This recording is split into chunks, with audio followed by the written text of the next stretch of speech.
Huwag tayong bili ng reserve na hindi pa naman natin kailangan. Nakakailanganin mo pa next year.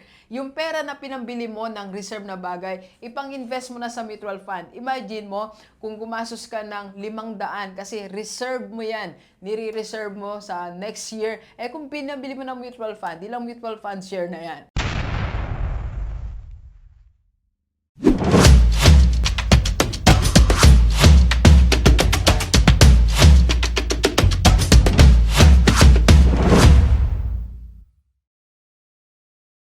Okay, Gilivers, 6 na gastos na maling-mali. Let's go. Let's go. So, unahin na natin mga maling gastos na hindi na natin dapat ginagastos. Unang-una, bili ng bili ng bili. Okay, 3 beses yan. Kasi marami sa atin na bili ng bili na tayo. So, ang dami natin binibili. Araw-araw bumibili tayo sa palengke. Halos araw-araw nag-order tayo online. Lagi tayo nagpupunta sa mall. Weekly, bili tayo ng bili. Ending, yung mga bagay na binibili natin, hindi naman talaga natin kailangan. So, alisin muna natin sa vocabulary natin, bili ng bili ng bili.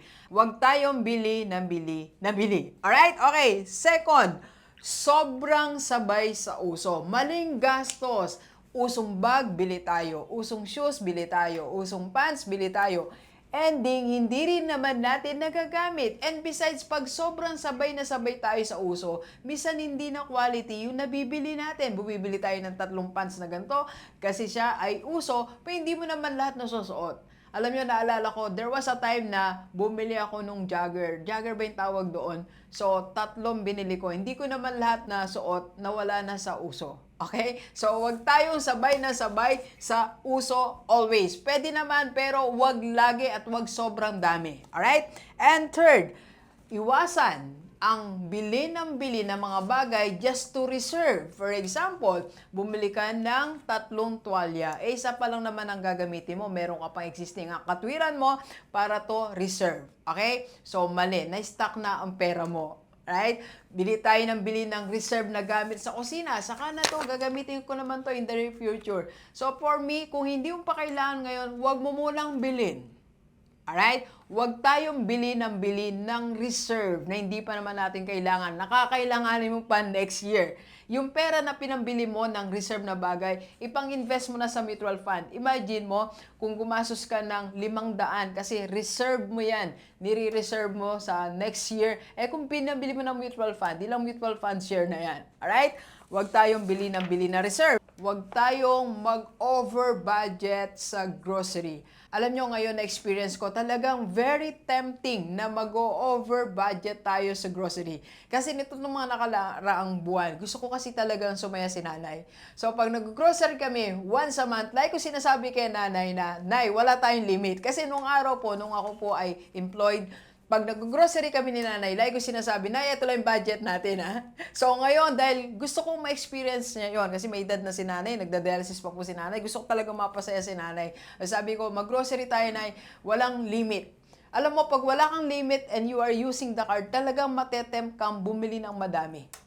Alright? So, budgetan ang iyong pag-grocery. Doc, bakit ikaw? Well, sinasabi mo sa nanay mo, walang budget. Unang-una po, si nanay ko naman may budget yan. Kahit sabihin ko po na naka-budget, wala kang budget, binabudgetan niya yung sarili niya. Pangalawa po, ito ay matagal kong pinag-pray. Sabi ko, Lord, i-bless mo ako para si nanay mabili niya ang gusto niya. Alright? Alam nyo, ngayon pa lang naman namin talaga na-enjoy na bumili ng mga iba't ibang bagay sa kusina. Okay? So, sabi ko nga, enjoy natin ang buhay nang hindi naman tayo na overspend. Okay?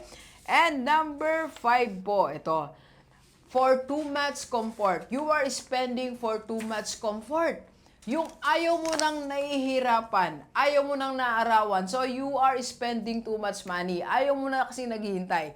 Example, dahil dito nga po tayo nag-stay sa Makati. So, dito ko talaga nakita na pang gusto mo ng komportabling buhay, pwedeng-pwede. For example, ayaw mo na mag-jeep, ayaw mo na mag-tricycle, ayaw mo maglakad. So, anong gagawin mo? Mag-grab ka, di ba? So, pag nag-grab ka, okay naman ang grab kasi nag-grab din po ako dito. Pero pag kinumpare mo, malaki pa rin ang tipid kung ikaw ay mag-jeep, kung wala ka pang maraming pera. Okay?